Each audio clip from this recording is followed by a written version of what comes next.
فبأي آلاء ربكما تكذبان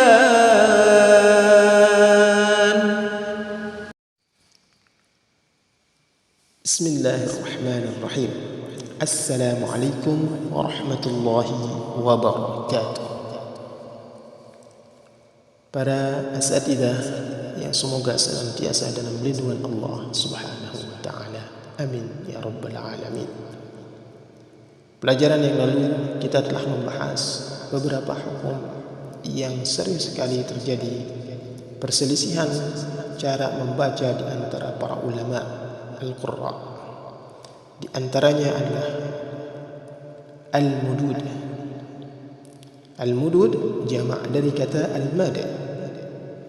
Dan al-mad yang sering sekali terjadi perselisihan tata cara membaca mad, yakni al-mad al-muttasil dan al-mad al-munfasil.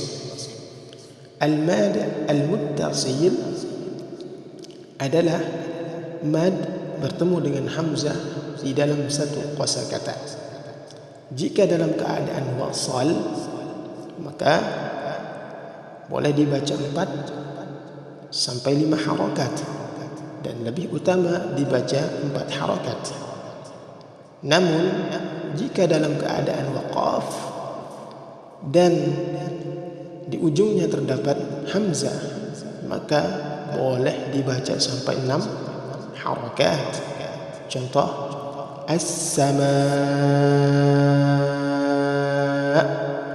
boleh dibaca sampai 6 harakat. Ini dalam bacaan riwayat Hafs an Asim Tariq Asy-Syatibiyah.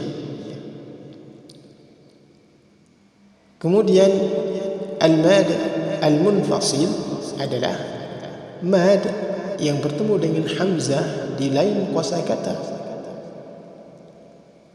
Dan ukuran mad yang harus dibaca adalah ini boleh dibaca 4 harakat, boleh dibaca 4 harakat sampai 5 harakat.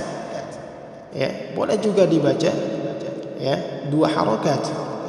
Ya, 2 4 sampai 5 harakat. Ya, 4 sampai 5 harakat.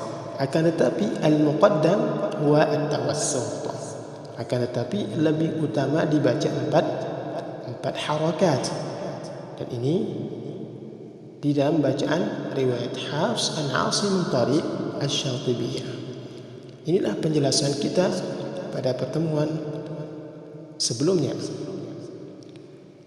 atau pada pelajaran sebelumnya. Sekarang kita akan masuk kepada pembahasan al-kalimatul mukhtalif fiha li hafsin bihasbus suwar.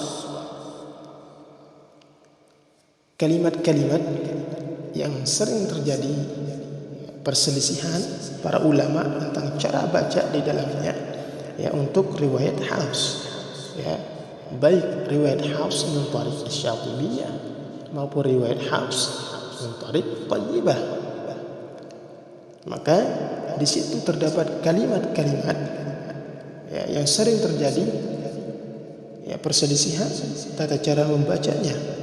Maka di sini saya akan menjelaskan apa saja kalimat-kalimat yang sering terjadi, ya, perselisihan tata cara membacanya, atau bisa juga disebut farshul huruf, ya, farash di setiap huruf. Dan saya akan mulai dari surah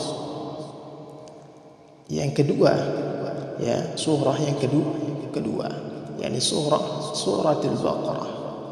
Ya, adapun surah Al-Fatihah tidak ada khilaf atau tidak ada perselisihan para ulama tentang cara membacanya. Ya. Di dalam surah Al-Baqarah ayat 245.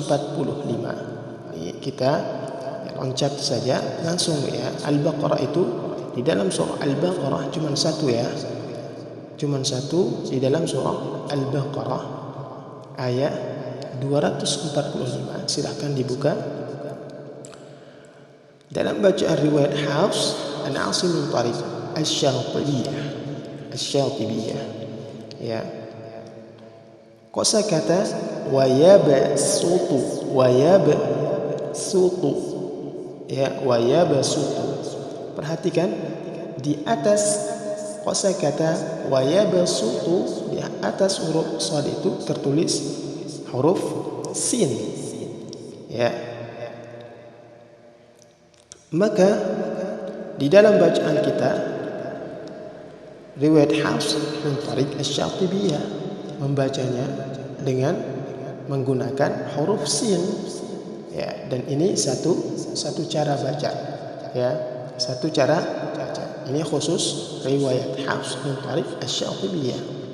Adapun Tariq yang lain itu, ya, boleh menggunakan sin, boleh menggunakan shad.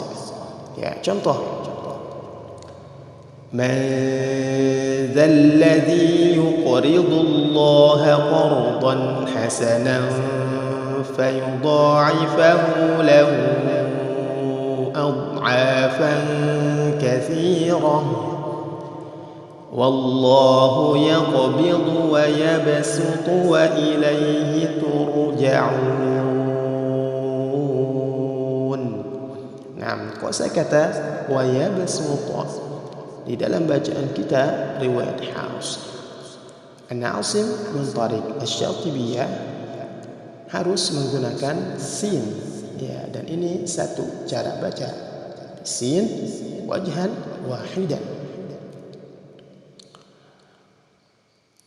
Kemudian kita beranjak ke surah Ali Imran,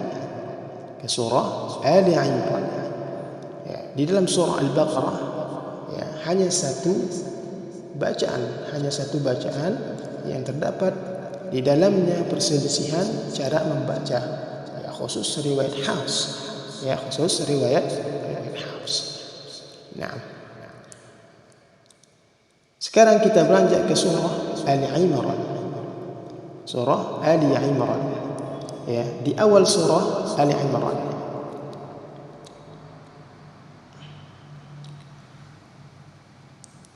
kosakata alif lam mim Allahu la ilaha illa huwal hayyul qayyum. Nah, di dalam keadaan waqaf, al-waqfu lahu fiha wajhan wahidan. Ya, di dalam membaca alif lam mim dalam keadaan waqaf itu terdapat satu bacaan saja, ya, hanya dibaca 6 harakat, dalam keadaan waqaf. Contoh alif lam mim. Kosakata mim itu dibaca 6 harakat, ya, kemudian waqaf, baru setelah itu disambung dengan ayat yang kedua. Adapun dalam keadaan wasal, maka di situ terdapat dua cara membaca, ya, dua cara baca.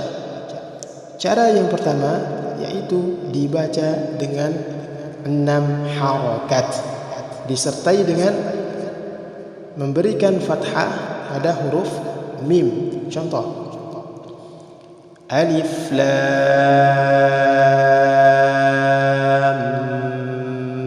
mim Allah.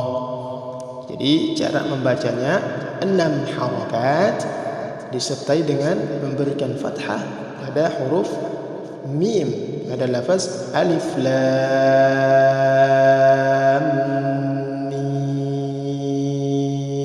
Allah.